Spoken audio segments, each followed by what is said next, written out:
Hello Mzantu, welcome to Ask Khuluma with Proof. Today is your first time visiting this channel. Please do the right thing and click the subscribe button, and also don't forget to smash the like button. Uyatrend Mpumelelo Mseleku ngemva kokuthi aye lapha ku TikTok naye athi uzama ngena challenge le trend akulaphana ku TikTok athi dear future wife ngicela uthathe engikutshela kona hayi okuzwa ngabantu. Amen. And uTirelo ucommentile la ngaphansi kwayo le video yakhe Mpumelelo Mseleku, and people dragged them so hard ke sana babadrike boy 2.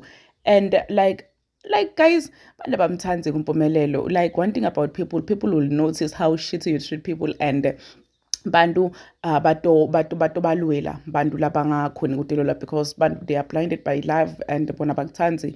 So batokutshela nje na scrap ucommentele uTirelo i-girlfriend yakhe yathi hawu uthi senhle omhle akathethi ngawe akakhulumi ngawe, because ukuthi uGayi vele uthandela abafati washo uthi hayibo kahleni bo akathethi ngawe lo muntu. Uthi uNoku Othando Messi sithe hlala ekhoneni sizokubiza mase kufika i-challenge yenu nosiyaxela kanjena. Uyakubona, people are actually comparing uMpumelelo Mseleku with usiyaxela naye avatselela ushade naThando amadlamuka and akamhloniphi akamthanzi. uTirelo uyathanza nje ukudifaka, hence they are saying ukuthi akathethi ngawe vele, like bengakhulumi ngaye because akazange mention nokumention. Said ukuthi uGayi wathanzela abafati probably like he was talking about any girl nje la ngaba future wife yakhe, because we know ukuthi uTirelo akasiyi wife, baby mama njena and a girlfriend bayadata, they have a child together. But ugirl uyathanza nje ukuthi first lady yakhe uMpumelelo. So people dragged ugirl ukuthi hayibo wena uyathanza nje ukuthi faka akakhulumi nawe lo muntu lo,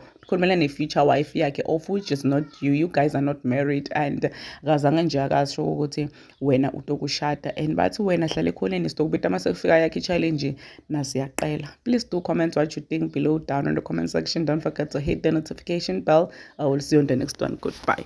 Ma?